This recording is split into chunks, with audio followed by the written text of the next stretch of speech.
Welcome to your A to Z guide to the 2022 Miami Grand Prix. The highly anticipated debut of the Miami GP is finally upon us as drivers get set to tackle the challenges of this new venue. With the first of two trips to the United States this season, Miami provides us with a lot of question marks and unknowns as the championship fight is heating up 5 races into 2022.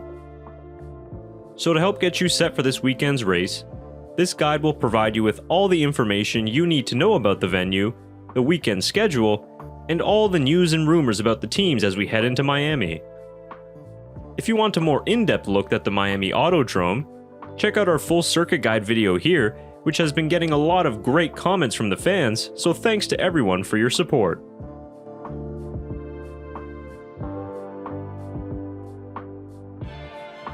Miami will host its first ever Formula One Grand Prix, but it won't be the first time F1 has visited the Sunshine State.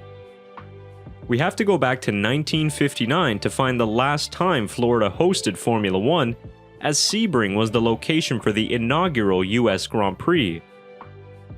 That race was won by Bruce McLaren, as championship points leader Jack Brabham ran out of fuel and pushed his car across the line to finish 4th to clinch his first of 3 world championships. 63 years later, F1 returns to Florida, but this time in the 305, Miami. The venue for this Grand Prix is located 14 miles from downtown Miami and is situated around the Hard Rock Stadium complex. The track is a purpose-built but temporary circuit with a street track vibe that is laid out around the Hard Rock Stadium and Miami Open tennis complex. With the walls never far away in Miami, it took 37,000 feet of concrete barriers to surround the track. And the track surface also has kept its Miami roots, as the surface has been laid with locally sourced limestone. That makes the track surface a little more hard-wearing and abrasive. Interestingly as well, Florida is the flattest state in the US, with its highest point being only 345 feet above sea level.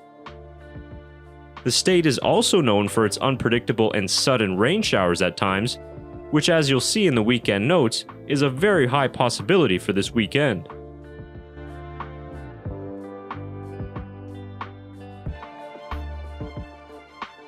The 5.4-kilometer circuit runs anti-clockwise and is made up of 19 corners overall, 7 that go to the right and 12 that go to the left.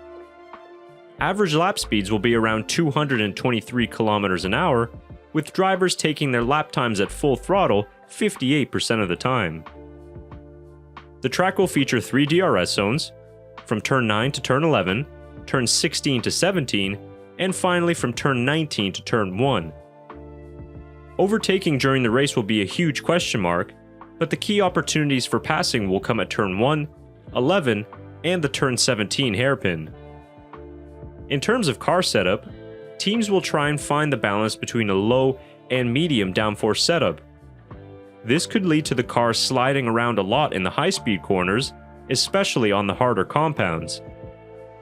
With this being an anti-clockwise track, the right-hand side tires will take the brunt of the force. Keep in mind that with other Support Series races during the weekend and a new surface, track evolution will be quite high from FP1 to qualifying.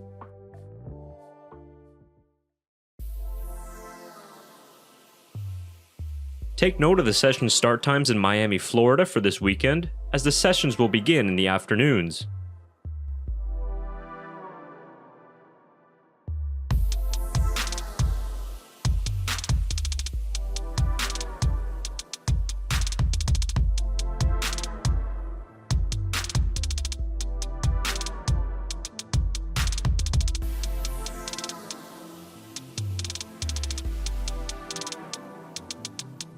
Let's start by looking at the projected weather forecast for the weekend. The weekend in Miami will be hot, and there is rain in the forecast as well. At the moment, there is a risk of thunderstorms for all 3 days of the race weekend, with the highest chance of showers coming on Sunday with 80% chance of precipitation. Saturday is also likely to see a lot of rain, with the possibility of 10 millimeters of rainfall. Florida weather can be crazy at times, so it should really spice up the weekend festivities. Moving on to tires, Pirelli bring the C2, C3, and C4 compounds to the debut of the Miami Grand Prix. Teams are expecting higher tire wear than in the last few races with this particular circuit. The front rights will take a lot of load through the high-speed section, but the front lefts will also be under some stress through the slow-speed chicanes. Drivers will each have 13 sets of tires allocated to them for the weekend. Here are the rest of your weekend notes for the 2022 Miami Grand Prix.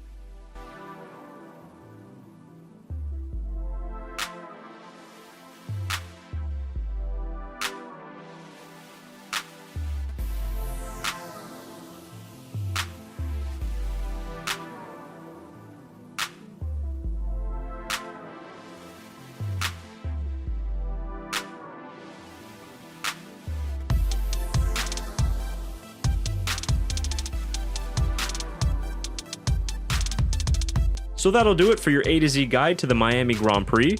It's sure to be an interesting weekend all across the board, and we can't wait to see what Miami provides us in terms of racing. Comment your weekend predictions down below, and before we go, just a huge thanks to all of you who have showed your support and have helped grow our channel in the last couple of days. Be sure to subscribe to the Backmarkers F1 show if you haven't already done so, and be on the lookout for more content in the next couple of days. Until then, enjoy the weekend, and thanks for watching.